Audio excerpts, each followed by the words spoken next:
Assalamualaikum warahmatullahi wabarakatuh. Perkenalkan, nama saya Megawati Mayadi. Saya dari Prodi Akuntansi. Untuk NIM saya 29020500009. Kali ini saya akan menjelaskan materi untuk mata kuliah pengantar ekonomi makro dengan dosen pengampu Bapak Supardi. Langsung saja saya akan menerangkan beberapa materi yang pernah dipelajari. Salah satunya adalah multiplier perekonomian terbuka dan kebijakan ekonomi internasional. Apa itu multiplier dalam perekonomian terbuka? Nilai multiplier menggambarkan perbandingan di antara jumlah pertambahan atau pengurangan dalam pendapatan nasional dengan jumlah pertambahan dan pengurangan dalam pengeluaran agregat yang telah menimbulkan perubahan dalam pendapatan nasional tersebut.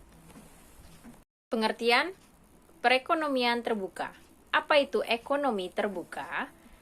Perekonomian terbuka adalah perekonomian yang melibatkan diri dalam perdagangan internasional, ekspor dan impor, barang dan jasa, serta modal dengan negara-negara lain.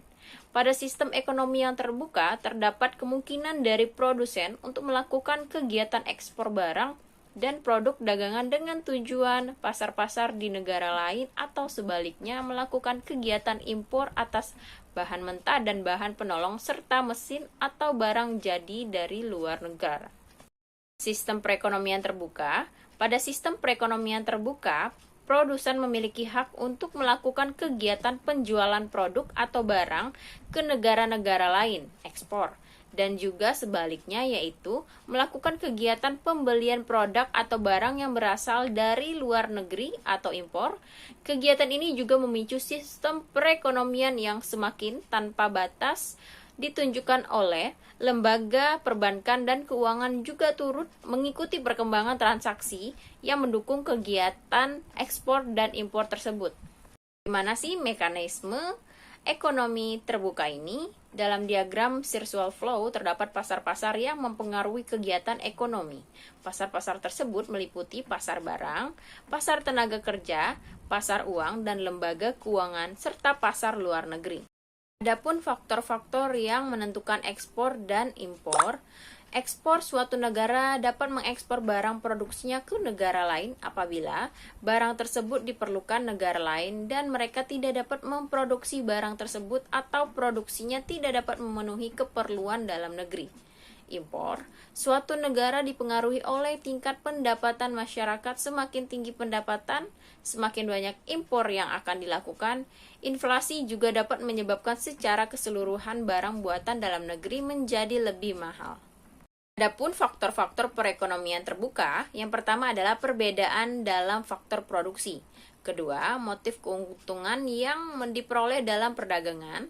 Tiga, perbedaan dalam tingkat kelangkaan. Empat, perbedaan komparatif dari harga barang.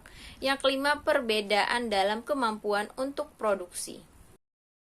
Adapun instrumen kebijakan ekonomi internasional. Kebijakan perdagangan internasional mencakup tindakan pemerintah terhadap rekening yang sedang berjalan atau current account pada neraca pembayaran internasional BOP, khususnya tentang ekspor dan impor barang dan jasa. 2. Kebijakan pembayaran internasional meliputi tindakan kebijakan pemerintah terhadap rekening modal atau capital account dalam neraca pembayaran internasional BOP yang berupa pengawasan terhadap pembayaran internasional. 3. Kebijakan bantuan luar negeri adalah tindakan atau kebijakan pemerintah yang berhubungan dengan bantuan, pinjaman, bantuan yang bertujuan untuk membantu rehabilitasi, dan pembangunan bantuan militer terhadap negara lain. Apa sih tujuan kebijakan ekonomi internasional? Adapun tujuan kebijakan ekonomi internasional ini, yang pertama adalah autarki, 2. welfare untuk kesejahteraan, 3. proteksi, 4. pembangunan ekonomi. Sekian dari saya mengenai pemaparan materi pengantar ekonomi makro mengenai multiplier perekonomian terbuka dan kebijakan ekonomi internasional. Lebih dan kurang saya minta maaf. Wabillahi taufiq wal hidayah. Wassalamualaikum warahmatullahi wabarakatuh.